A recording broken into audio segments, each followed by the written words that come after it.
Alors, bonsoir tout le monde. Mon nom est Sylvain Croteau, directeur général chez Sportaid. Vraiment très heureux de vous compter parmi nous ce soir dans cette activité qui est organisée en collaboration avec le regroupement des fédérations aquatiques du Québec. Troisième rendez-vous d'une série de 6. Ce soir, on a le privilège de nous adresser aux entraîneurs. Probablement que d'autres vont se joindre à nous au cours des prochaines secondes, des prochaines minutes. Soyez assurés que je vais les intégrer au groupe. J'ai coupé le son pour tout le monde. Donc, pour éviter qu'il y ait des sons qui puissent venir déranger le déroulement de notre rencontre. Ce soir, on est vraiment très privilégiés. On a des invités vraiment très intéressants qui sont avec nous. Ce midi, on a eu une courte rencontre pour se préparer. Et vous allez voir que leurs propos vont être vraiment très intéressants. En termes de déroulement, ce sera assez simple. Moi, je vais me limiter très rapidement au cours des prochaines secondes et pour laisser la place à nos invités. Avant toute chose, moi, je vais vous inviter à tenir des propos, donc, respectueux, des questions en lien avec la thématique de ce soir, donc, qui est vivre en temps de pandémie en tant qu'entraîneur. Et pour ce faire, on a des invités vraiment très intéressants. Et dans l'ordre, je vais donc laisser la parole à Olivier Bertrand, qui est directeur général chez Water Polo Québec, qui, lui, va venir nous expliquer pourquoi il est important pour le regroupement des fédérations aquatiques de tenir cette série de rendez-vous. Ensuite, je vais demander à mon collègue Joey Toupin, qui est intervenant dans notre équipe d'intervenants au service d'écoute et d'accompagnement chez Sportaid, de venir faire un bref portrait de ce qu'est la réalité des entraîneurs en contexte pandémique depuis un an. Donc, ce que l'on reçoit de nous comme témoignage, comme demande d'accompagnement. Et par la suite, dans l'ordre, 3 entraîneurs que vous connaissez probablement dans différents sports. Donc, en premier lieu, ce sera Caroline Arcan, qui est entraîneur au club de sauvetage Damoclès de Val-d'Or. Ensuite, ce sera Amy Désilet, entraîneur-chef du club de natation des Bois-Francs, nominé au prochain gala Égalaction. Bravo, Amy. Et puis finalement, ce sera Stéphane Lapointe, entraîneur-chef du club de plongeon chez Camo, qui va vous, à tour de rôle, donc après Caroline et Amy, qui vont venir vous présenter leur réalité depuis un an en tant qu'entraîneur, comment ils vivent ça, eux, chacun à leur façon, la pandémie. Et suite aux propos de nos 3 entraîneurs et de Joey, ben, ce sera M. Jean-Paul Richard, qui est conférencier en sciences de la motivation, coach de performance, qui a accompagné et qui accompagne encore des entraîneurs, des athlètes, donc dans sa pratique au quotidien. Donc, Jean-Paul sera invité à rebondir sur le propos de Joey et de nos 3 entraîneurs invités. Alors, sans plus tarder, je vais laisser la parole à Olivier Bertrand. Et moi, ben, déjà, je vous invite à nous adresser des questions si vous en avez des préoccupations. Et moi, ben, je vais les adresser à nos panélistes invités. Et puis, je vous précise aussi que l'activité de ce soir, ben, nous allons l'enregistrer et puis qu'elle sera rendue disponible sur les plateformes de vos différentes fédérations. Alors, Olivier, à toi la parole.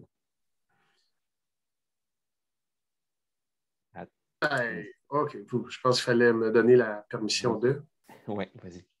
OK, vous m'entendez? Tout est oui, beau? Absolument. Parfait. Ben, écoutez, d'abord, j'aimerais remercier le groupe Select qui s'est pointé ce soir. On va espérer que les gens vont se joindre à nous, mais on compte vraiment sur vous de contribuer avec vos questions. Là. On est un peu plus dans l'intimité, donc ça va être bien. Moi, l'important pour moi d'être ici, c'est de représenter les fédérations puis d'expliquer un peu le modus operandi et les réflexions qu'on a eues collectivement là, pour mettre ça sur pied. D'ailleurs, je remercie Sportaid d'être embarqué dans l'aventure avec nous. En gros, on s'est rendu compte, ben, nous, les fédérations, on a eu un mandat grâce à un énoncé ministériel il y a bientôt 2 ans qui nous a un peu forcé la main ou qui nous a obligés de prendre conscience du sport sécuritaire. C'est-à-dire, puis là, on le voit encore maintenant, que le sport sécuritaire est très important. Par contre, il n'y a pas que le sport physique, il y a aussi le soutien psychologique. Et au-delà du harcèlement et tout ça, il y a aussi juste le quotidien qui est exacerbé par la pandémie. Donc, on s'est rendu compte qu'il y avait un besoin de soutien psychologique pour les différents intervenants de nos sports. Donc, c'est pour ça qu'on a fait 6 séances. Et cet énoncé-là était au cœur du départ de la réflexion qu'on a eue collectivement, pas juste au niveau des fédérations aquatiques. Ensuite, on a toutes les fédérations ont dû signer une politique de protection de l'intégrité et on considère que cette initiative-là s'inscrit aussi de santé mentale dans la protection de l'intégrité de chaque individu. Donc, encore une fois, c'est ancré un peu dans la mouvance des politiques des fédérations. Ensuite, on s'est rendu sur le terrain, on s'est rendu compte qu'il y avait vraiment un besoin au niveau de soutien psychologique qui n'était pas assouvi. Pourquoi? Parce que les institutions, que ce soit le club, que ce soit les conseils d'administration, ne sont pas équipés pour trouver ces ressources-là. Et on savait, nous, que Sportaid est en train de bâtir une structure d'accompagnement qui était sous forme de webinaire. Donc, avec Sylvain, on a réussi à travailler un peu le concept pour justement l'adapter non seulement au sport, mais au sport aquatique. Moi, je viens du water polo, mais on partage les mêmes bassins, on a les mêmes contraintes au niveau des installations. Puis ce qui est intéressant, c'est que des fois, il y a des clubs qui sont multisports. Donc, au sein du même club, il peut y avoir plusieurs disciplines. Donc, tout pointait dans la direction de travailler ensemble. Et donc, au niveau du monde aquatique, et bien entendu, on voulait aussi favoriser les échanges. Donc, de comparer peut-être une problématique ou un défi au niveau du water polo, dans le fond, elle est peut-être partagée par les autres sports. Donc, on croyait que tout ça, on mettait ça dans un webinaire grâce à la technologie. Maintenant, ça nous permettait d'aller de l'avant, puis encore un peu de resserrer les liens entre nos différentes disciplines. Puis en terminant, on voulait aussi donner une opportunité d'explorer des options, des outils qui vont faire en sorte que vous allez pouvoir retourner dans vos milieux avec, en sachant que vous n'êtes pas tout seul dans ce milieu, à vivre cette pandémie-là de cette façon-là, mais aussi de dire, moi, j'ai appris des outils à travers ces webinaires-là que je peux ramener sur le terrain. Donc, c'est un peu, dans un résumé, là, ce qu'on voulait, nous, les cinq directeurs et directrices des sports aquatiques. Donc, on parle de natation artistique, water polo, natation, plongeon. On a aussi la société de sauvetage et j'oubliais le triathlon. Donc, ça se peut aussi qu'on ait des gens de triathlon là, qui se joignent à nous. J'en dirai pas plus. Je vais laisser la place aux panélistes. Je vous remercie beaucoup d'être là. Puis, n'hésitez pas à communiquer avec vos fédérations pour dire que si vous avez apprécié ou non ou les choses qu'on aurait à améliorer, parce que ça, on va refiler ça à Sylvain, puis on va essayer de s'améliorer tout au long de ces webinaires-là pour être le plus pertinent possible. Donc, bon webinaire. Merci, Olivier. Puis c'est le fun parce qu'il y a des gens qui continuent à s'ajouter. Ce que j'ai oublié de mentionner dans l'introduction, notre objectif, on a débuté à 19h, presque 5 minutes. On s'attend de jouer ça dans à peu près 60 minutes, mais si le besoin est là pour dépasser, on ne fermera pas l'émission. On va continuer ensemble, soyez sans crainte. Mais notre objectif, c'est de terminer aux alentours de 20h05 ou à peu près. Alors, Joey, c'est à ton tour. Oui, bonjour tout le monde. Sylvain l'a mentionné. Là, moi, je vais être assez bref là, parce qu'on a des invités très intéressants. En fait, moi, je suis intervenant à la ligne, là, puis je vais faire un petit topo en fait, des principaux motifs, en fait, les raisons pour lesquelles les gens nous appellent sur la ligne, les entraîneurs spécifiquement. Il y a des motifs qui sont différents selon le chapeau qu'on porte, mais étant donné qu'on parle principalement des entraîneurs ce soir, c'est juste pour que vous voyez qu'à la ligne, on en a reçu des appels dans la dernière année. Oui, Sportaid, c'est pour la violence dans le sport, mais on a élargi nos services justement avec la pandémie pour que les athlètes, les entraîneurs, les gens du sport qui baignent là-dedans, mais qui puissent nous appeler justement pour qu'on puisse les accompagner avec les problématiques de la vie quotidienne reliées à la pandémie. Là. Donc, pas seulement de la violence, mais c'est perte de motivation, etc. Puis, les entraîneurs, c'est certain que ce qu'on remarque beaucoup, c'est que on dirait qu'on est capable, en tant qu'entraîneur, quand on a un athlète qui vient nous voir une fois par semaine ou une fois par mois ou quoi que ce soit, quand il y a un petit bobo à gauche, à droite, on est capable de le gérer. On a notre charge émotionnelle, on dirait qu'elle est gonflée à bloc. On est disposé à accompagner l'athlète qui est devant nous, qui vit une problématique quelconque, que ce soit en lien avec le sport, la famille ou quoi que ce soit. Mais quand c'est rendu qu'avec la pandémie, vous avez à peu près, vous pouvez avoir 2, 3, 10 athlètes quasiment par mois qui viennent vous voir, 2, 3 par semaine, on dirait que la charge augmente. Puis c'est tout le temps. En tant qu'entraîneur, on a nos défis personnels à nous, professionnels, à vouloir gérer, donc ça demande beaucoup d'énergie. Puis en plus de ça, tu as des athlètes qui viennent te voir, puis souvent, c'est pour une charge additionnelle. Fait que là, on dirait que tu es tout le temps en train de siphonner là, du négatif puis de la charge émotionnelle tout le temps. Puis on dirait que des fois, on manque de motivation, on manque de créativité, on ne sait plus trop comment intervenir. Je parle par là que ça peut être. On a vu à la ligne que c'était des troubles alimentaires, il y avait des pensées suicidaires chez les athlètes qui surgissent. Donc, c'est des grosses problématiques qu'on n'est pas habitué de jongler avec dans notre quotidien en tant qu'entraîneur. Puis d'ailleurs, à cet égard-là, quand je vais fermer mon micro dans quelques instants, je vais mettre dans la discussion des références. En fait, nous, chez Sportaid, notre mission, c'est d'intervenir à la ligne, mais c'est aussi de référer. Donc, quand on est conscient que ça sort de notre domaine d'expertise, on réfère à d'autres organismes avec qui on travaille étroitement. Ces organismes-là, avec qui on a référé beaucoup ces derniers mois, je vais les inscrire en commentaire avec un petit descriptif là, qui vous explique c'est quoi leur spécialité, en fait. Donc, c'est ça. Puis JP va faire beaucoup de pouces là-dessus, je pense, aujourd'hui, mais ça va être vraiment d'apprendre à prendre soin de soi parce qu'à force de prendre soin de tout le monde, on dirait qu'on s'épuise des fois puis on s'oublie. Mais ça, JP va faire des liens incroyables avec ça, puis les panélistes aussi. Donc, moi, je m'arrête tout de suite. Merci, Joey. Alors, directement de l'Abitibi, la grande Abitibi, on va demander à Caroline de nous faire un témoignage sur comment elle vit ça, elle, la pandémie, depuis déjà, on peut dire, plus qu'1 an maintenant. Caroline, c'est à toi. Oui, donc, ouais, petit topo de comment ça s'est passé chez nous. Dans le fond, il faut savoir que moi, j'entraîne surtout des jeunes de 10 à 15 ans majoritairement. Il y en a quelques-uns des plus vieux, là, mais c'est principalement des jeunes. Quand tout a arrêté en mars, bon, on a pris comme quelques semaines de pause juste pour réaliser ce qui se passe. Puis ensuite de ça, on a mis des entraînements, on a organisé des entraînements en ligne.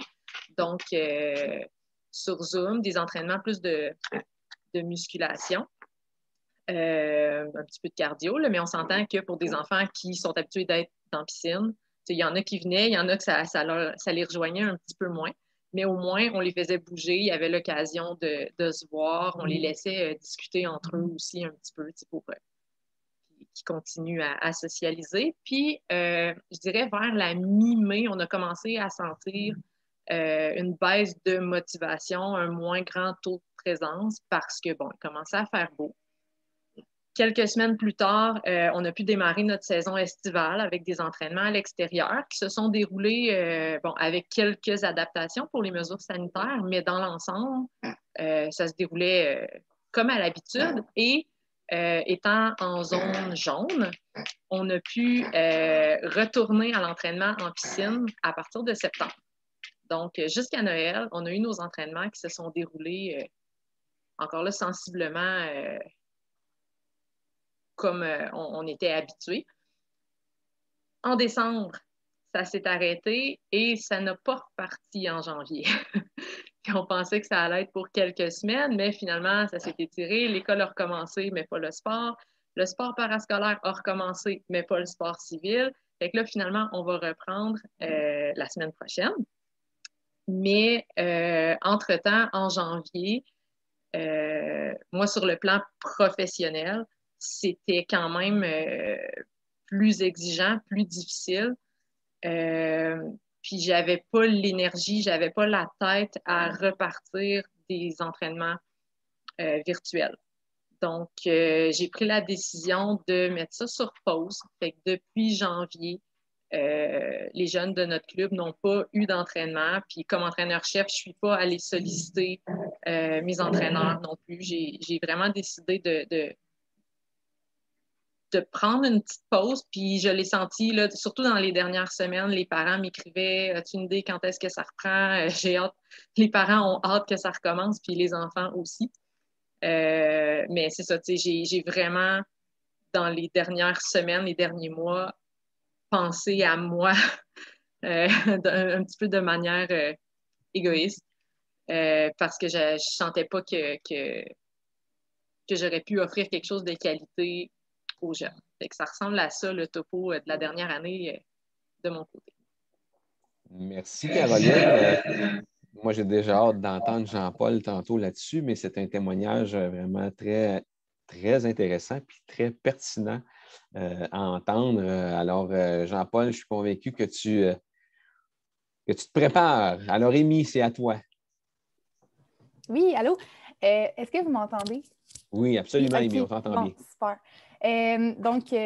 Moi, en fait, juste mettre en contexte, mes groupes d'entraînement principaux sont le sport-études, puis le niveau collégial, puis à part de ça, le reste du club, c'est mes entraîneurs adjoints qui s'en occupent principalement. Mais quand la pandémie est arrivée, nous, au club, ça a été... de façon générale, c'est sûr que partout, il y a eu un petit mouvement de panique de la part de tout le monde.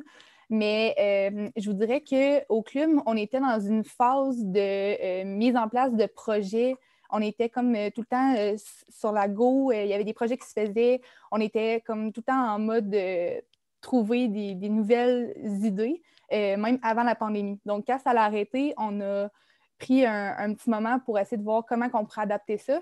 Puis, je vous dirais que le mot qui décrit le plus l'année de pandémie qu'on a eue, c'est adaptation. En tout cas, dans mon cas à moi, ça a vraiment été ça. Donc, j'ai appris à m'adapter beaucoup. Donc, au début, un peu comme Caroline l'a dit, ça a été des entraînements en Zoom. Puis, quand est arrivé le beau temps, nous, on a la chance d'avoir un lac à proximité. Fait que les jeunes sentaient le besoin de se revoir en gang. Fait que en respectant toutes les mesures, on a vraiment offert des entraînements extérieurs de groupe, ce qui a permis autant aux jeunes de se revoir, mais aussi moi, j'avais besoin de voir mes jeunes puis de voir ma gang.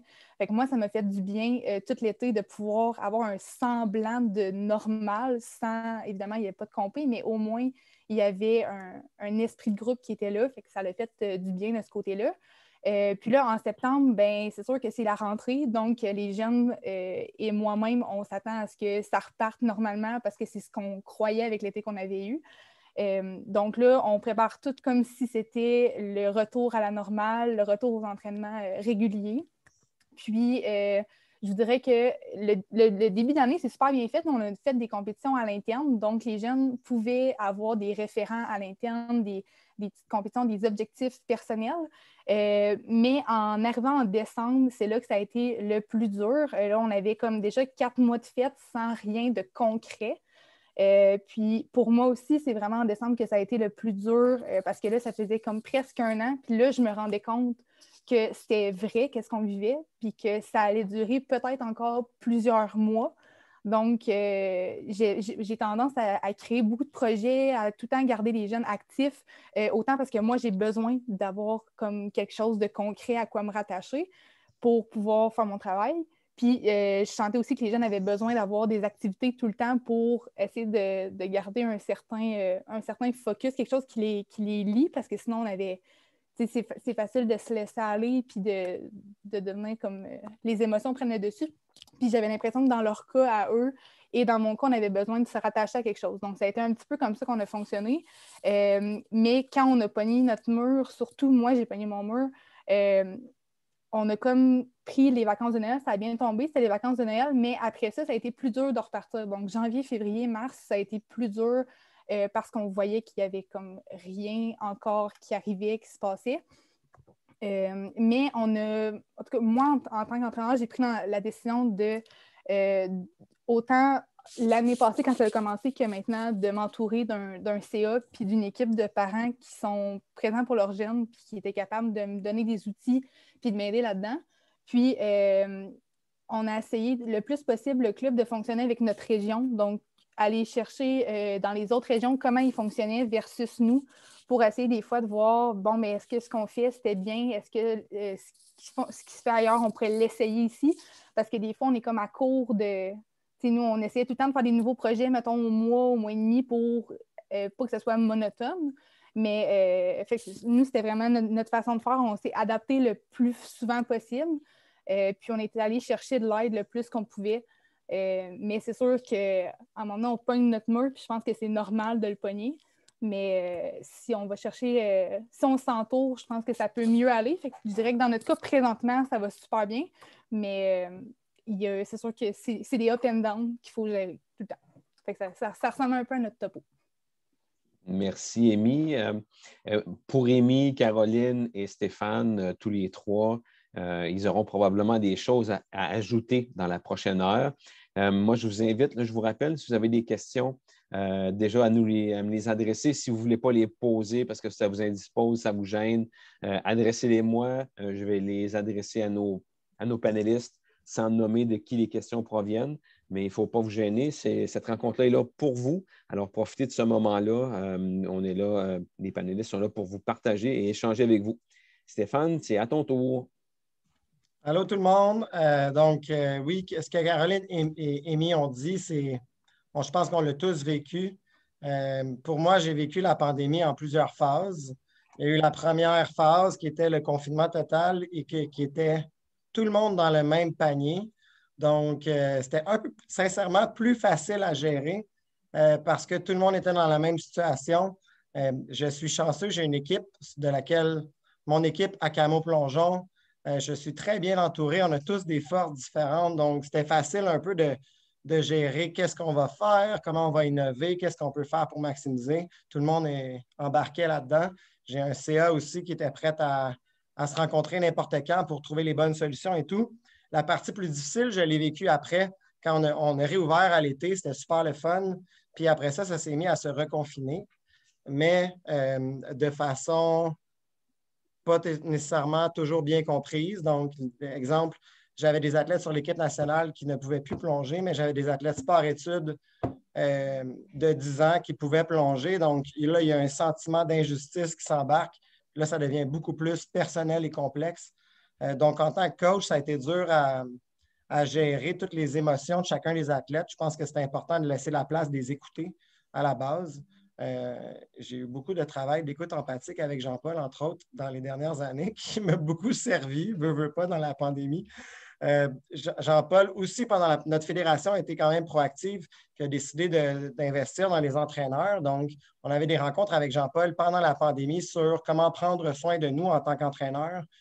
Donc, c'était un peu mon moment pour ventiler, pour dire mes façons, qu'est-ce qui se passe dans ma tête, puis comment je peux aider mes athlètes un peu mieux. Donc, avec les athlètes, c'était beaucoup en mode solution. La motivation était toujours elle est encore, on s'entend comme ça. Au début, j'essayais de garder les athlètes super motivés pour me rendre compte que, OK, c'est peut-être pas la chose à faire, d'accepter leur motivation actuelle, puis de l'utiliser pour communiquer avec eux, puis développer une stratégie, puis les embarquer encore plus dans la planification, puis dans l'établissement d'objectifs, puis de pourquoi on fait ça, puis pourquoi on s'entraîne, qu'est-ce que ça nous amène. Il n'y a plus de compétition. Donc, qu'est-ce qu'on peut aller rechercher de tout ça? Je trouvais ça super le fun.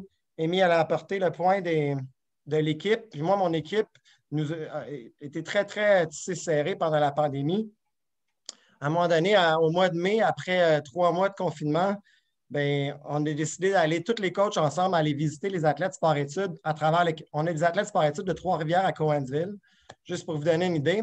Donc, on est allé visiter 40 athlètes en 3 jours différents, partout au Québec, juste pour leur dire « Hey, on est là, on pense à vous. » Puis, on ne peut pas faire ce qu'on est en ce moment, mais juste que vous sachiez qu'on pense à vous puis qu'il y a du monde en arrière de vous. Donc, je pense que c'est un peu ça que les athlètes ont besoin dans ces temps-là, c'est de savoir qu'ils ne sont pas tout seuls, sont bien encadrés. C'est un peu la même chose pour nous, les coachs, c'est de bien s'entourer pour savoir que non, on n'est pas tout seul, on est plusieurs dans la situation. Donc, pourquoi pas se rallier pour prendre les bonnes idées de tous et chacun.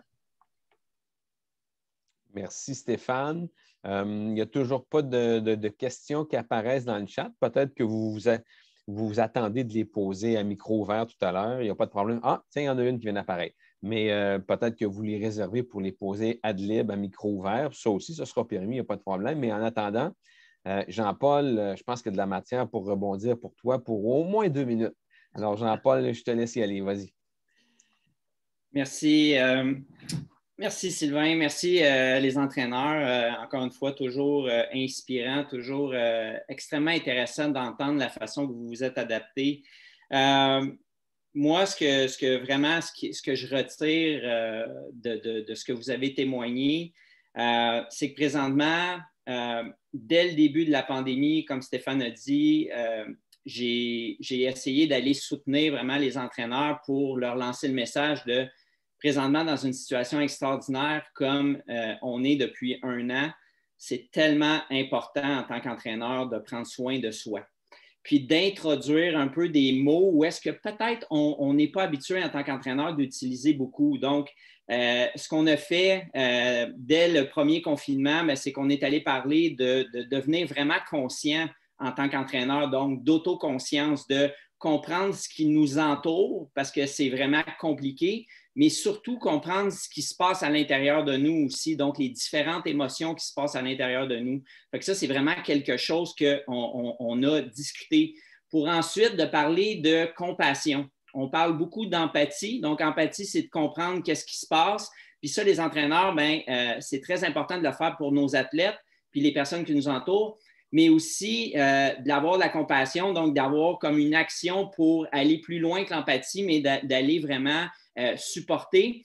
Puis c'est là que j'ai introduit, encore une fois, un mot de autocompassion. C'est important d'avoir la compassion pour les autres, mais d'avoir de l'autocompassion pour soi en tant qu'entraîneur, d'être vraiment gentil avec soi-même parce que c'est une situation tellement compliquée que par la suite, si on le fait, on va être en mesure de supporter les autres vraiment de la meilleure façon. Fait que, ce qui est vraiment, là, je pense, important présentement, c'est d'être agile. Puis on est habitué d'utiliser ce mot-là, d'être agile dans les différents trucs qu'on fait techniquement ou physiquement. Mais je pense que depuis 1 an, c'est super important d'être agile émotionnellement. Puis développer vraiment cette habileté-là d'être agile émotionnellement. Puis comment on est vraiment agile émotionnellement? Bien, Stéphane a vraiment touché un point, Amy la même chose, puis Caroline la même chose. Je pense que c'est vraiment important d'être à l'écoute, d'accueillir vraiment les sentiments, quelquefois qui sont négatifs, parce que c'est normal, je pense que présentement, qu'il y ait des sentiments négatifs, et de les accueillir et vraiment les écouter et surtout de les comprendre, ces émotions-là. Oui, c'est important d'accueillir les émotions négatives de nos athlètes parce que c'est ce qu'ils vivent présentement, mais c'est important aussi d'accueillir nos émotions négatives aussi. Donc, de les valider, ces émotions-là, puis d'être OK avec ça. Puis ce qui est intéressant avec le concept d'agilité émotionnelle, c'est que les émotions, peu importe qu'elles soient négatives ou positives, c'est des données. Ça vous donne de l'information, ce n'est pas des directives. Les émotions ne vous dirigent pas, ils vous donnent des informations, puis vous pouvez vraiment utiliser cette information-là pour vraiment agir dans votre milieu. Donc, quand j'entends Caroline qu'elle a décidé de prendre la décision parce qu'elle s'est écoutée, puis elle a été vraiment agile avec elle, puis elle a dit, regarde, moi, je ne peux pas faire des entraînements virtuels là parce que ça risque d'être dangereux pour ma santé à moi. Je trouve que c'est très agile de faire ça. Et le fait d'ensuite de ça, de le dire pourquoi qu'elle a pris cette décision-là. Et là, les gens sont capables de comprendre. Et là, il y a beaucoup d'empathie collective qui est en train de s'installer. Mais il y a d'autres façons de connecter avec les athlètes. C'est cette agilité-là qu'on peut vraiment trouver. Stéphane, ce qu'il vient de dire, de faire un voyage pour aller visiter les athlètes, je lève mon chapeau à ça. C'est extraordinaire. C'est extraordinaire. Habituellement, dans le normal, on n'a pas le temps de faire ça. Présentement, c'est d'être agile de cette façon-là pour trouver des façons pour aller vraiment connecter avec les gens. Amy, ce qu'elle a dit, c'est quand elle dit « j'ai été en mesure de demander de l'aide, de m'entourer ». Pour moi, c'est de l'agilité, ça. C'est vraiment d'être agile et de dire « regardez, j'ai pogné mon mur. OK? Qu'est-ce qu'on fait quand on pogne notre mur? » Des fois, on peut avoir tendance à le cacher, on peut avoir tendance à dire « non, non, je suis fort, je suis fort ». Le fait de voir Amy de dire « non, je suis allé chercher de l'aide, je suis allé chercher des alliés auprès des parents et tout ça », c'est ce type d'agilité-là qui est important émotionnellement présentement parce qu'ensemble, on est plus fort, ensemble, on va passer à travers cette crise-là et c'est vraiment de cette façon-là qu'on va s'entraider. Puis ce que je trouve très beau ce soir, c'est que vous vous êtes regroupés, les sports aquatiques. Et souvent, c'est qu'on est tellement focusé qu'on est dans notre sport, dans notre silo un peu. Là, vous avez ouvert ça, vous avez fait éclater les silos, puis là, vous êtes tous là ensemble, que vous pouvez vous entraider en sport aquatique. Je trouve ça vraiment merveilleux, puis c'est vraiment ça de l'agilité présentement.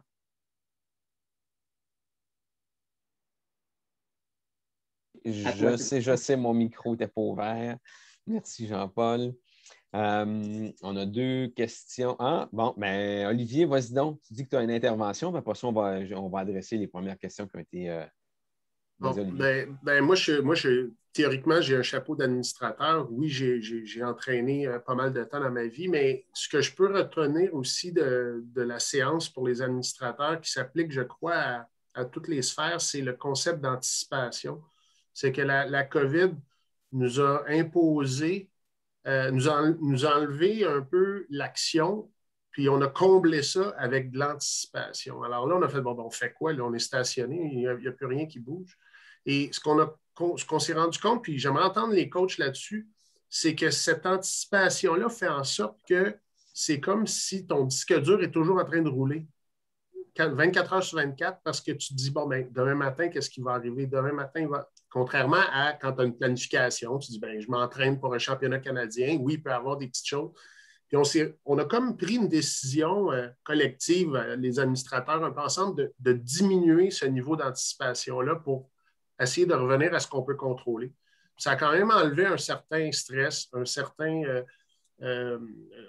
pression d'attente de résultats, et ainsi de suite, parce qu'on se dit, on ne sait même pas qu'est-ce que M. Legault va nous dire demain. On ne peut pas commencer. Je ne sais pas vous autres, là, mais le nombre de temps de bassin que j'ai réservé et que j'ai déprogrammé, que j'ai reprogrammé, que j'ai redéprogrammé, je ne peux même pas le compter le nombre de fois que j'ai fait ça. Puis ça, c'est de l'énergie qu'on dépense à chaque fois à essayer d'être créatif. C'est là qu'on se rend compte que la créativité, qui est reliée un peu à l'anticipation, parce que là, il faut que tu donnes quelque chose à tes gens, est drainante.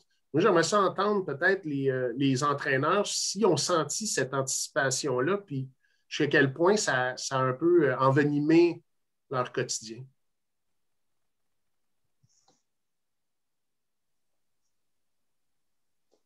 Je vais voir, là, je pense que probablement que si les gens veulent parler, comme j'ai muté tout le monde, est-ce que des gens lèvent la main? Avez-vous envie de parler pendant que je cherche comment je démute tout le monde?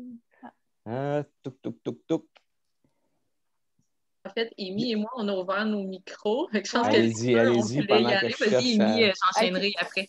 Ben, en fait, Olivier, il dit justement comme de l'anticipation, mais je ne sais pas pour vous, mais au début, nous, on s'est dit, on va faire un genre de challenge à distance. Fait que c'était notre façon de garder les gens actifs. Mais là, après ça, on a fait des entraînements à l'extérieur. Puis là, quand l'année a repris, on s'est fait dire, ben là, vous pouvez reprendre les entraînements, mais on ne sait pas, ça va-tu fermer, ça va-tu rester ouvert, on ne le sait pas.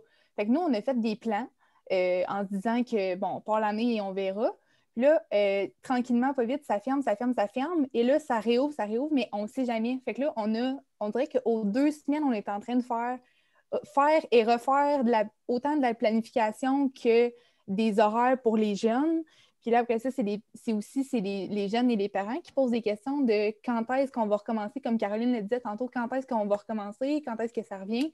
Donc là, on dirait qu'on est tout le temps dans le mode essayer de prévoir 2 coups d'avance, mais on ne sait pas ce qui s'en vient. Fait qu'on essaie de prévoir sans trop savoir où est-ce qu'on s'en va. Fait que c'est un petit peu touché là-dessus. Donc là, personnellement, ce que j'essaie de faire le plus ces temps-ci, c'est demander aux jeunes qu'est-ce qui leur ferait plaisir puis qui les garderait comme de bonne humeur, mettons, à venir s'entraîner vu qu'ils n'ont pas nécessairement quelque chose qui les motive directement. Donc, en leur demandant ça, ça fait comme 2 semaines que je fais ça. Puis là, ils savent qu'une fois par semaine, je peux faire une activité avec eux qui sort du cadre d'entraînement, mais qui leur fait plaisir. Fait qu'on dirait que ça leur donne un but de se pointer à l'entraînement, de se pointer dans le cadre scolaire, là, parce que c'est sport-études, mais ça leur donne un objectif, fait qu'on anticipe un peu moins, vu qu'on ne sait pas, peut-être que dans 2 semaines, on va tout retourner en zone rouge, puis ça va arrêter, on ne le sait pas. Donc, on dirait que de cette façon-là, c'est comme ça qu'on a transformé l'anticipation en, ben, qu'est-ce qui ferait plaisir pour cette semaine? On verra la semaine d'après, par la suite, là, mais une semaine à la fois, qu'est-ce qu'on pourrait faire d'intéressant? Stéphane, Caroline, oui. Voulez-vous ajouter quelque chose? Ben moi, je pense que l'anticipation a évolué aussi au sein de la pandémie. Au début, c'était M. Legault disait quelque chose, puis c'était ça qui se produisait. Maintenant, M. Legault annonce quelque chose, puis souvent, tout le monde l'apprenait en même temps. Les fédés, les clubs, les athlètes, les entraîneurs l'apprenaient quand M. Legault disait la nouvelle. Là, je pense que c'est un peu mieux organisé. Mais quand M. Legault dit quelque chose, ben maintenant, on est rendu dépendant de ce que la santé publique de ta province, de ta région dit, de ta municipalité, de ton centre d'entraînement. Donc maintenant, quand on reçoit une annonce, ben, on attend parce qu'on n'est plus on a la réponse, on est dans l'attente de les autres entités qui prennent les décisions. Qu'est-ce qu'ils vont dire, eux? Donc, c'est un peu plus pessimiste parce que tu te dis, OK, il y a plusieurs filtres, puis à chaque filtre, nos chances diminuent. Avant, c'était un filtre. Maintenant, on est rendu à 5-6 filtres. Donc, de plus en plus, les belles nouvelles qui sont annoncées à la télé se transforment en mauvaises nouvelles rendues à nous. Donc, c'est quand même difficile à gérer ce côté-là. Comment on peut vivre ça, Jean-Paul? Ce que Stéphane vient d'exprimer et qui fait plein de sens, là, je vois tout le monde qui fait ça. Là, comment on peut s'adapter à ça? On peut-tu s'adapter à ça? On peut-tu s'habituer à ça? Moi, je pense que ça commence vraiment à se parler présentement, là, mais je pense qu'on n'a pas entendu beaucoup parler dans le sport présentement. Mais je pense qu'on va avoir besoin d'établir une transition vraiment très claire entre ce qu'on avait avant puis ce que va être le nouveau normal. Parce que ça va être un nouveau normal. Mais j'ai l'impression que quand je discute avec les différents entraîneurs ou les administrateurs, on a tout le temps tendance à anticiper, un peu comme Olivier parlait, de vouloir revenir exactement comme on était avant. Mais je pense qu'on doit accepter collectivement qu'il faut avoir une transition vraiment établie pour établir une nouvelle façon de fonctionner. Et ça, je crois que ça va éviter de tout le temps comme dépenser beaucoup d'énergie à vouloir s'adapter et être réactif quelquefois et de prendre peut-être certaines discussions pour dire, OK, qu'est-ce que va être le nouveau normal, puis est-ce qu'on est prêt à accepter vraiment ça? Et je pense qu'on peut commencer à avoir ces discussions-là. Je pense que dans le monde du travail, ils commencent à avoir ces discussions-là. Les gens, juste par exemple, les gens commencent à voir que peut-être avant, on voyageait beaucoup trop. Là, maintenant, dans le nouveau normal, peut-être que ça va être mieux établi, qu'on va voyager un peu moins. Dans le sport, comment qu'on peut établir ces nouvelles normes-là ou ces nouvelles façons de ce nouveau normal-là et d'accepter aussi ça? Je pense que c'est un peu la question qu'on doit commencer à discuter présentement, là. Parce que à toutes les fois que j'entends quelqu'un qui dit « Ah, moi, j'ai assez hâte que ça revienne à normalement », pour moi, ce que ça me donne comme signification, c'est que le changement n'a pas été encore fait. Mm-hmm. Ils ne sont pas encore conscients de la situation dans laquelle on est. Et faut faire son deuil de notre ancienne vie en tant que sportif et il faut trouver des façons, puis après ça, du sens à ce nouveau normal-là. Et je pense qu'on doit avoir cette discussion-là. Comment on passe de l'ancienne à la nouveauté, puis quelles vont être nos façons de faire concrètement? Je pense que ça peut nous éviter de vraiment brûler peut-être de l'énergie en trop, là. Moi, j'avais une question que je gardais pour plus tard parce qu'il y en avait déjà qui étaient dans le chat, mais pour faire un lien sur ce que tu viens de dire, je l'adresse à toi, je l'adresse aux 3 entraîneurs aussi. Qu'est-ce que vous allez retirer de ça? Parce qu'on retire, même si c'est plate ce qu'on vit, là, il reste qu'au final, on retire quand même, on est capable, je pense, de retirer du positif. Qu'est-ce que vous allez retirer de positif? Puis qu'est-ce qui va vous servir plus tard quand on retrouvera un semblant de normalité? Qu'est-ce que vous allez tirer de ça? Puis en quoi ça va pouvoir vous servir? OK, je me lance. Je sais qu'on avait discuté de ça avant. Moi, ce que je retire le plus, je pense que le sport en tant que tel était beaucoup, les objectifs étaient toujours reliés aux compétitions, à l'évolution oui, c'est sûr, de la technique, de la difficulté de ce qu'on fait, mais beaucoup aux compétitions, beaucoup au prochain niveau. Puis pendant la pandémie, on a appris je crois, mes athlètes m'ont appris à... il y a plusieurs types de motivation. Jean-Paul nous en a beaucoup appris là-dessus, intrinsèque, extrinsèque, de ce qui vient de nous, les médailles, les compétitions, tout ça, c'est à l'extérieur. Pourquoi je fais le sport en tant que tel? Puis la pandémie nous a forcé à nous poser les bonnes questions. Pourquoi je le fais? Puis maintenant qu'il n'y a plus de compétition, il n'y a plus rien, c'est quoi mes objectifs? Donc, je crois que ça va rester après la pandémie. En fait, j'espère que ça va rester parce que ça nous fait poser des bonnes questions qu'on ne s'est jamais posées par le passé, autant les athlètes que les entraîneurs. Puis ça nous fait voir peut-être qu'il y a une façon aussi de garder les jeunes plus longtemps pour les bonnes raisons au lieu que plus performants pour les mauvaises raisons à court terme. Donc, moi, j'espère que ça va rester avec le temps, puis j'espère qu'on est capable de se poser puis de faire un bon résumé de c'est quoi nos objectifs réels, puis qu'est-ce qu'on peut aller chercher de ça. Donc, de se poser les bonnes questions, puis je suis très intéressé d'entendre ce que Jean-Paul a à dire là-dessus. Est-ce que tu veux y aller, Jean-Paul, avant qu'on laisse intervenir Caroline et Amy? Mon intervention d'avant, c'est exactement lié à ça, Stéphane. Est-ce qu'on va revenir, on va peut-être baisser, puis boum, on va essayer d'aller vers peut-être des motivations qu'on avait, donc les compétitions et tout ça, où on va avoir appris, on va savoir poser les bonnes questions, puis on va être motivé sur des motivations de plaisir, de sens, d'utilité. Donc, si les athlètes et les entraîneurs s'engagent dans un processus d'entraînement pour développer des jeunes êtres humains à devenir actifs, qui faire des bonnes actions, la conséquence va être un résultat. Puis ensuite de ça, bien, vous leur donnez tellement le goût, ils ont tellement du plaisir qu'ils vont continuer à rester actifs toute leur vie. Est-ce qu'on peut le faire? C'est un peu la question que je pose.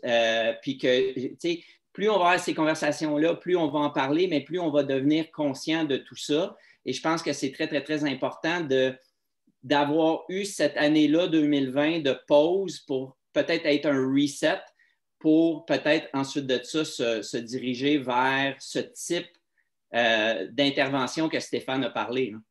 Moi, quand je vous entends nommer ça tous les deux, c'est sûr que nous, dans notre mission au quotidien chez Sportaid, où on encourage les sportifs à faire du sport pour les bonnes raisons, c'est sûr que là, c'est intéressant d'entendre ça parce que là, on se dit, on peut se permettre de penser que oui, là, des gens vont se questionner sur les réelles valeurs pour lesquelles ils ont une pratique sportive, les gens qui les entourent aussi, qui les encouragent dans leur pratique sportive. Alors ça, c'est vraiment très intéressant. Joey, je pense que tu t'es démuté, tu as envie d'intervenir. Puis après ça, Caroline, Amy, je vous laisse rebondir. Vas-y, Joey. Très rapidement, là, mais c'est parce que c'est vraiment le sujet le plus sensible et qui me tient le plus à cœur, ça, en fait. Puis c'est ce que j'ai vu beaucoup à la ligne aussi de la part des entraîneurs, c'est de remettre en question ce qu'on voit le sport, en fait, la raison pour laquelle le sport existe. Est-ce que ça sert à vraiment développer des machines, développer des athlètes, puis à performer uniquement, ou le sport peut servir de levier à développer, comme JP, tu disais, des êtres humains? Est-ce que les jeunes athlètes se développent positivement? Est-ce que l'entraîneur soit ait plus un rôle de mentor puis qu'il puisse faire développer des compétences de vie, des habiletés de vie à ces athlètes-là, puis qu'ils puissent non seulement être performants dans le sport, mais être performants dans d'autres sphères de leur vie? Toutes les habiletés que le jeune développe dans son sport, mais qu'il soit capable d'utiliser à l'école aussi, qu'il soit capable de l'utiliser au travail, puis qu'au bout du compte, après quelques années, mais toi, en tant qu'entraîneur, tu as non seulement aidé à ce jeune-là à performer dans son sport, mais il est rendu à l'université, puis il est rendu, il a une bonne job, puis puis toi, tu vois ça au bout du compte, tu es comme crime, il est rendu, il a fait les championnats canadiens, puis en plus de ça, il a fait ça, ça, ça. Mais c'est quelque chose à la ligne, c'est des grosses discussions que j'ai eues avec beaucoup d'entraîneurs, puis je trouve ça, j'espère, moi, sérieusement, que ça va rester, cette vision-là, parce que c'est souvent quand on voit le sport seulement comme étant un levier de performance, mais c'est là que les comportements qui deviennent un peu plus sur les petits comportements problématiques borderline qu'on vient dans un créneau où est-ce qu'on focus juste sur la performance puis pas l'être humain. Mais c'est là que des fois, on a tendance à embarquer dans des comportements qui sont plus ou moins sains et sécuritaires. Là. J'ai utilisé le mot comme ça, mais oui, j'espère aussi, JP, que ça va être un sujet de discussion puis une vision qui va demeurer ça autant pendant la COVID que post-COVID. Exactement. Merci, Joey. Caroline, Amy ensuite. Ouais, en fait, je pense que si la pandémie n'avait pas duré 1 an, on n'aurait pas réalisé ces choses-là. Cet été, en fait, l'été dernier, il n'y avait pas de compétition, puis moi, j'ai remarqué que la motivation n'était pas la même chez les jeunes à venir s'entraîner, justement parce que il n'y a pas de compétition. Bon, je vais y aller, mais tandis que en ce moment, on le sait qu'il n'y en a pas de compétition cette année. Pourtant, le besoin est là. Les jeunes veulent revenir. Puis là, OK, dans mon cas, c'est arrêté depuis janvier. Puis là, quand est-ce qu'on recommence? J'ai besoin, je le sens à l'école, je le sens. C'est plus le besoin de compétition qui est là. C'est juste ils réalisent que le sport est bénéfique pour eux au-delà de la performance. Amy? Bien, moi, en fait, ça rejoint beaucoup ce que Jean-Paul et Stéphane ont parlé par rapport aux objectifs, mais avant les fêtes, j'ai décidé de faire un genre de journal de bord avec les athlètes. Fait que c'était comme en ligne. Fait que moi, j'étais capable d'avoir de recueillir les infos, puis ils pouvaient le faire à la maison s'ils voulaient.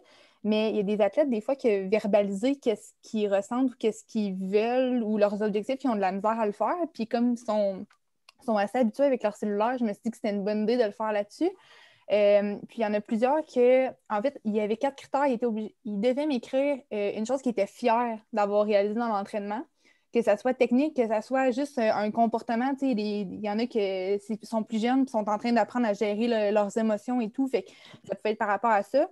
Quelque chose qu'ils aimeraient améliorer, mais le but, c'était pas qu'ils se tapent sa tête, là. C'était vraiment qu'ils voient qu'est-ce qu'ils sont capables d'améliorer. Vu que présentement, il n'y en a pas de pression de performer, là, juste de progresser. Puis après ça, ils pouvaient mettre aussi une cause de comment ils ont trouvé l'entraînement. Fait que ça me permet aussi de voir est-ce que moi, je me suis bien ajustée par rapport à eux. Puis la dernière case, c'était comment vous allez. T'sais. Parce que des fois, justement, verbalement, ils ont de la misère à le dire. Puis là, il y en a qui étaient capables de m'écrire ou juste de me donner une note sur 10 de comment ils allaient dans leur journée. Puis des fois, à la fin de la semaine, j'étais capable de savoir, OK, mais telle personne, elle aurait peut-être besoin de parler. Je l'ai vu dans son journal de bord. Fait que j'étais capable de l'approcher juste avec ça. Mais de cette façon-là, je pense que ça permettait aussi de moi m'ajuster pour qu'on garde un certain plaisir à venir s'entraîner, vu qu'il n'y avait pas justement de compétition ou rien qui, à la base, les motive. Bien là, ils étaient capables de se recentrer plus sur qu'est-ce qui les rend fiers de venir faire du sport. Fait que moi, c'est plus de ce côté-là que je trouvais que c'est quelque chose de positif là, qui va pouvoir rester. Merci, Amy. Avant de passer à d'autres questions, Jean-Paul, as-tu besoin de réagir sur ce qu'on vient d'entendre?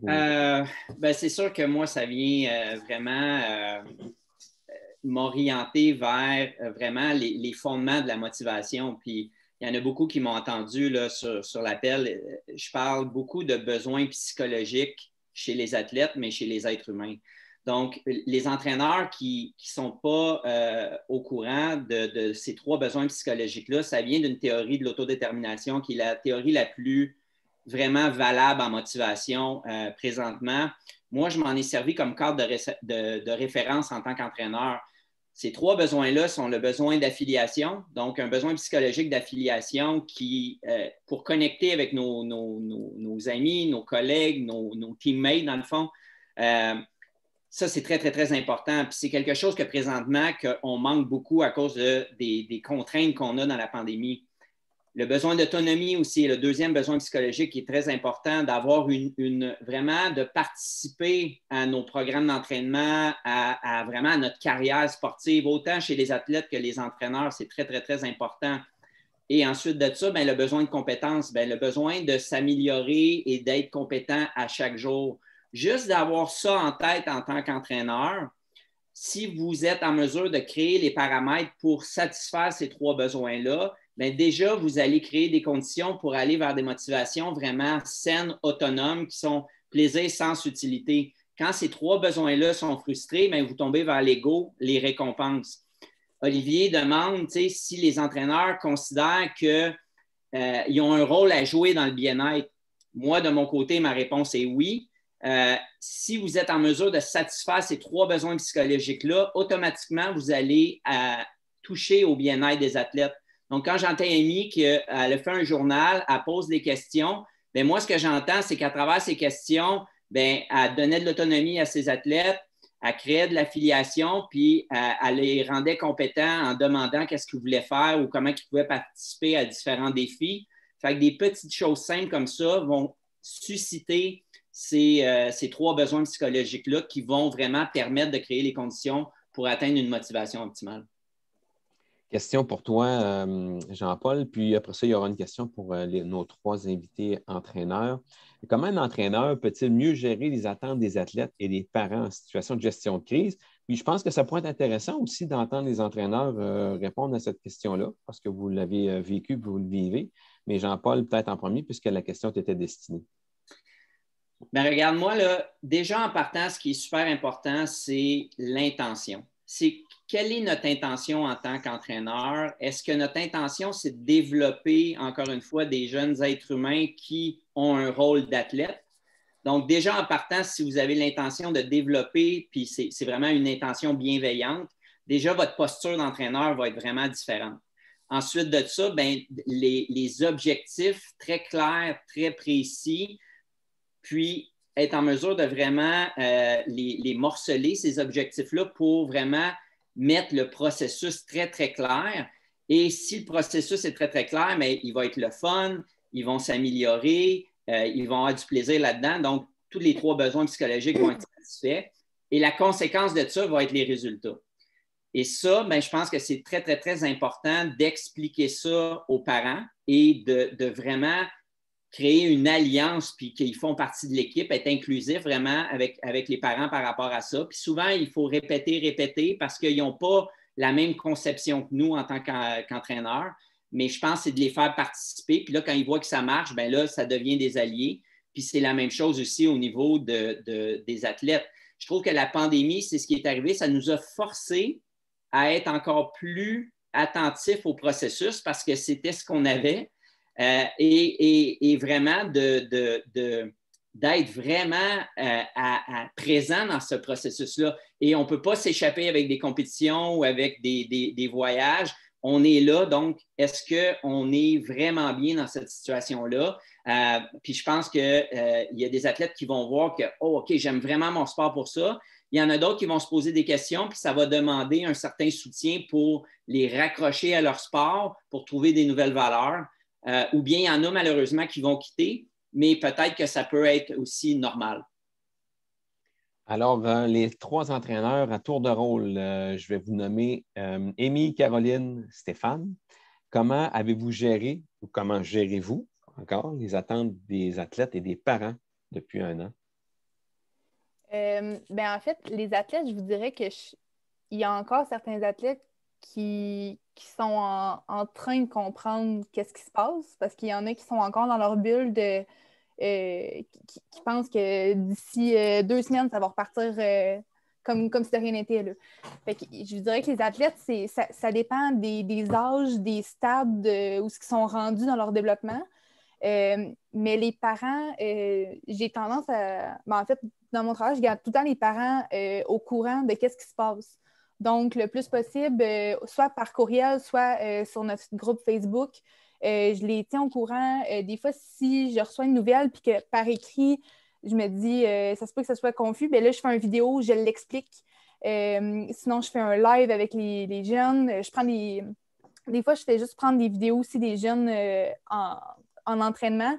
Fait que ça peut au moins comme garder un peu, parce que les parents, tu sais, je sais pas, les groupes d'âge que vous avez, mais les parents, des fois, ils ont tendance à vouloir venir voir leurs jeunes évoluer à l'entraînement. Puis là, ils ne peuvent pas. Fait qu'ils n'ont pas de référent côté progression, en plus de ne pas savoir ce qui va se passer. Puis il y en a qui pensent que dans 3 semaines, ils vont pouvoir retourner dans une grosse compé comme si de rien n'était. Mais ce n'est pas le cas. Fait que je pense que la façon que nous, on a trouvé de le gérer le plus simplement possible, c'est de les garder au courant de qu'est-ce qui se passe. Puis d'être réaliste aussi, là, de ne pas leur faire de faux espoirs. Fait que, si on le sait en tant qu'entraîneur que, ben, je ne sais pas s'il y a des parents ou des jeunes qui posent des questions, penses-tu que d'ici telle date, je suis capable de faire telle chose? Ben, on a un rôle, je pense, comme entraîneur, de dire, ben, je pense que oui ou je pense que non, puis pourquoi? Comme ça ne leur crée pas des attentes pour rien.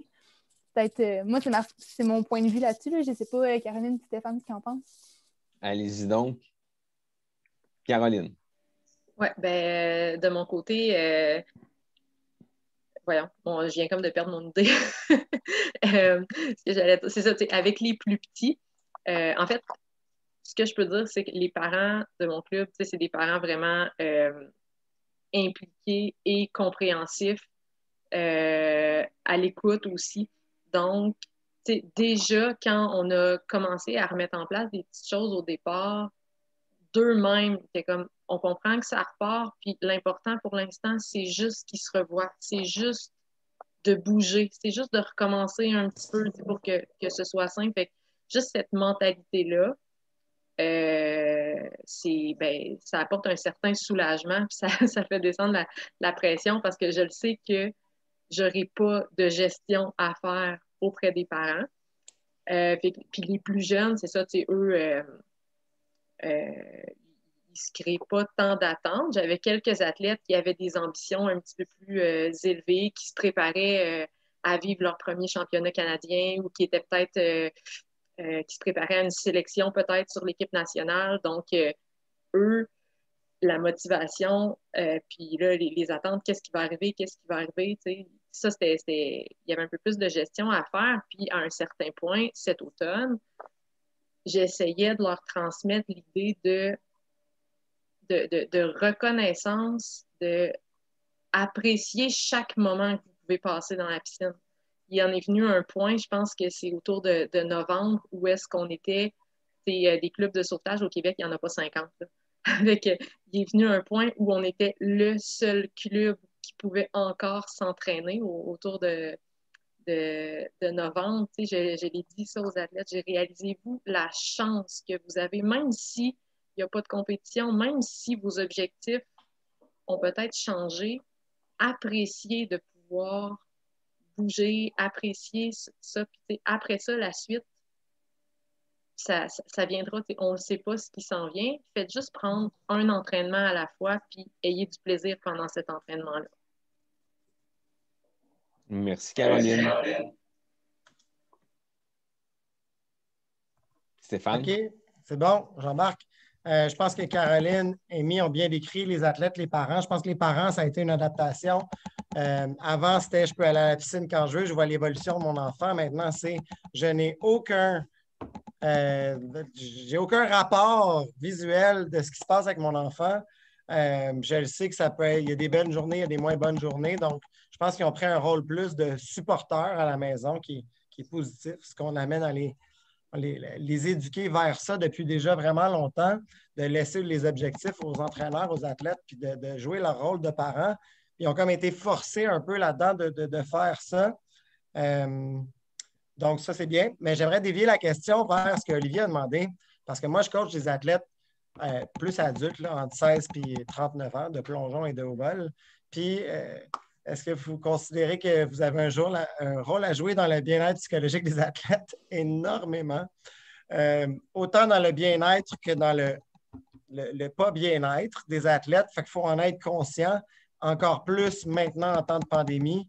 Tu veux les pousser, c'est toujours ça, tu établis des objectifs, tu les embarques dans le plan, tu les pousses, mais des fois, il ne faut pas trop pousser parce qu'ils sont fragiles, ils sont très, très fragiles présentement, puis on peut affecter cette fragilité-là. Donc, c'est de savoir qu'on est là pour les écouter. Puis si dans un entraînement, je me rends compte que, bon, je ne suis pas du genre à atteindre la personne de façon intense, mais je peux être très intense dans ma façon de coacher. Puis si je sens que j'ai été, des fois, je me pose la question, est-ce que je suis allé trop loin? Trop loin, pas dans le sens de j'étudie quelque chose qui va nuire à sa personne, non, mais est-ce qu'aujourd'hui, elle ne filait pas puis je ne l'ai pas senti et tout? Donc, après ça, c'est de faire un retour avec l'athlète. Après la pratique, c'est « Hey, tantôt, là, il s'est passé ça. C'était-tu correct? Tu l'as-tu bien vécu? Est-ce que tu de ne pas être gêné d'en parler. Tu sais, des fois, tu fais des erreurs, puis surtout en temps de pandémie, il y a tellement d'émotions, il y a tellement de... Tout le monde vit tellement d'émotions. C'est de dire, on n'a pas peur d'en parler, là. C'était-tu correct? Est-ce que je suis allé trop loin? Tu me le dis s'il y a de quoi, puis au pire, la prochaine fois, je vais juste être meilleur. Donc, oui, je suis très conscient du rôle des entraîneurs en ce moment, psychologique avec les athlètes. Non, on n'est pas spécialiste, mais on peut tous s'améliorer. Donc, c'est de poser les questions sans être gêné, puis de juste dire, d'ouvrir une discussion, bref, sur le sujet. Là. Le rôle est important, mais là, Jean-Paul, je te questionne, comment on se protège à travers ça? Parce qu'en même temps, il ne faut pas prendre le poids de l'humanité sur nos épaules. Là. Comme entraîneur, oui, on veut aider, puis on a un rôle important, mais à un moment donné, nous aussi, on existe dans tout ça. Comment on se protège? Bien, encore une fois, là, c'est comme qu'est-ce qu'on a parlé au début. Je pense que c'est de faire la différence entre la sympathie. Des fois, il y a des personnes qui vont avoir de la difficulté, puis là, ben, tu veux tellement l'aider, puis tu peux vraiment sombrer là-dedans aussi, parce que quand tu as une équipe au complet à t'occuper, fait que c'est vraiment important l'empathie. C'est très, très, très important l'empathie. Donc, de comprendre ce que l'autre vit, puis de s'assurer qu'émotionnellement, on soit en mesure de garder cette énergie-là pour nous. Et souvent aussi, qu'est-ce qui arrive, c'est qu'on est peut-être rapide, les entraîneurs, à vouloir trouver des solutions ou à aider parce que c'est ça notre rôle. Mais quelquefois, je pense que de donner un soutien et de laisser les gens vivre certaines émotions en accueillant des sentiments négatifs, de dire, gars, je t'entends présentement, je le sais que ce n'est pas facile pour toi, comment tu pourrais trouver une solution là-dedans en posant des questions. Mais la personne, ce que ça fait, mais ça fait qu'il sent qu'il a été entendu, puis ça lui permet vraiment d'évacuer un peu plus l'émotion, puis après ça, le rationnel va revenir, puis ils vont être capables de trouver leur propre solution. Puis ça, pour des jeunes athlètes ou même les moins jeunes, mais quel cadeau que l'entraîneur est en train d'y faire. C'est qu'il n'est pas justement en train de lui enseigner une technique ou du physique, mais il est en train de lui montrer comment naviguer et devenir résilient à l'intérieur des situations plus difficiles qu'on vit présentement. Donc, je pense que c'est très, très, très important. Et quand l'entraîneur se sent fatigué, bien, d'être en mesure de le reconnaître aussi puis d'aller chercher de l'aide. C'est peut-être pas juste tout le temps lui qui doit intervenir. Il y a peut-être d'autres personnes aussi qui peuvent aider. Puis, ce que je parle beaucoup avec les entraîneurs, c'est qu'à un moment donné, c'est qu'ils deviennent un peu des créateurs d'environnement. Donc, ils peuvent être des facilitateurs aussi. Quand ils voient qu'il y a un athlète qui a un peu plus de difficultés, bien, c'est d'aller voir peut-être le préparateur physique ou le préparateur mental, puis dire, hey, pourrais-tu peut-être aller parler avec lui? Fait qu'il fait juste faciliter certaines conversations. Puis ça, je pense que c'est important que l'entraîneur ait ce rôle-là pour pas qu'il y ait trop de tâches sur lui non plus, là. Dans un autre registre, ce qu'on entend souvent là, depuis un an, c'est la perte de personnel. Une question qui est adressée, là, qui nous est posée. Est-ce que vous en avez subi dans vos organisations respectives, Amy, Caroline et Stéphane? Et quel impact ça a eu sur votre gestion du stress? Caroline, en premier. En fait, nous, cette année, parce qu'en sauvetage, il y a comme 2 volets distincts. Il y a un volet technique et il y a un volet physique. Et on a pris la décision d'ouvrir seulement le volet physique qui ressemble un petit peu à la natation, si je peux dire. Donc, on a fermé un volet qui était beaucoup plus difficile à gérer dans un contexte pandémique. Fait qu'on a créé, si on veut, notre perte de personnel parce qu'on a embauché moins d'entraîneurs étant donné qu'on a offert moins de services, si on veut, là, d'offres d'entraînement. Fait qu'on a une très petite équipe d'entraîneurs cette année qui vient de notre décision de club. Amy, de ton côté? En fait, nous, au club, on avait, l'an dernier, on avait un entraîneur adjoint, mais là, pour circonstances personnelles, la personne est partie. Puis là, en rouvrant le club cette année, avec toutes les mesures qu'on avait et les groupes qui avaient le droit de repartir, on n'avait pas nécessairement les moyens, ou en tout cas, avec le club, on a décidé de ne pas avoir d'adjoint cette année. Donc, c'était des coachs, soit des athlètes ou des anciens athlètes qui voulaient donner du temps en tant qu'entraîneurs, qui ont pu faire tous les groupes comme connexes au club, autant de matin que de soir. Mais je vous dirais qu'en discutant avec les autres entraîneurs, je parle juste de la natation, là, je ne suis pas consciente des autres clubs, des autres sports, mais je pense que c'est ressenti un peu partout. Il y a beaucoup d'entraîneurs qui ont l'air d'avoir comme repensé un peu à leur choix de carrière ou au domaine dans lequel ils sont. Fait que nous, présentement, par exemple, on a mis une offre d'emploi pour un temps plein, mais c'est pas. On sait qu'il y a plusieurs clubs qui ont fait ça et c'est pas tout le monde qui va trouver parce qu'il y a des entraîneurs qui ont soit changé de métier ou qui ont changé de branche. Fait que, je vous dirais que présentement, cette année, on le ressent pas, mais je sais que dans les années futures, ça se peut qu'on le ressente là, de plus en plus. Merci, Amy. Stéphane, de ton côté, toi? Nous, c'est sûr qu'on est une grosse équipe.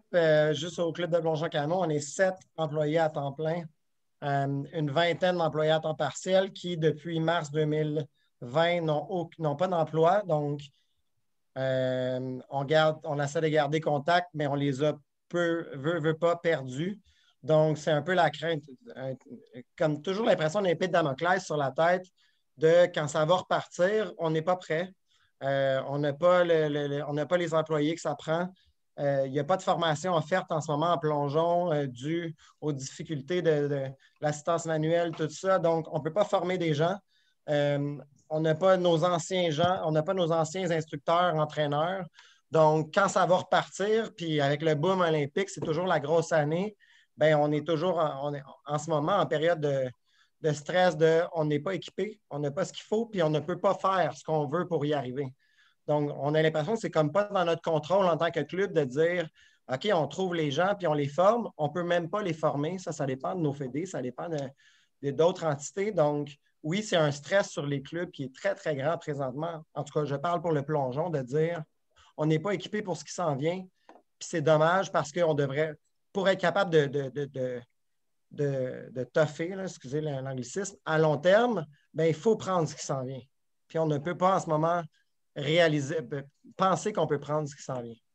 Il y a un élément, puis ce sera la dernière question, là, à moins qu'il y ait un cri du cœur, là, mais il y a un élément que je vais reprendre dans ta réponse, Stéphane, pour dicter la dernière question, faire un lien sur une question qui était déjà dans le chat. Là. Tu as dit on n'est pas équipé. Qu'est-ce qu'on pourrait mieux faire? Qu'est-ce qu'on pourrait faire pour mieux vous outiller? Dans l'ordre, Stéphane, Caroline et Amy.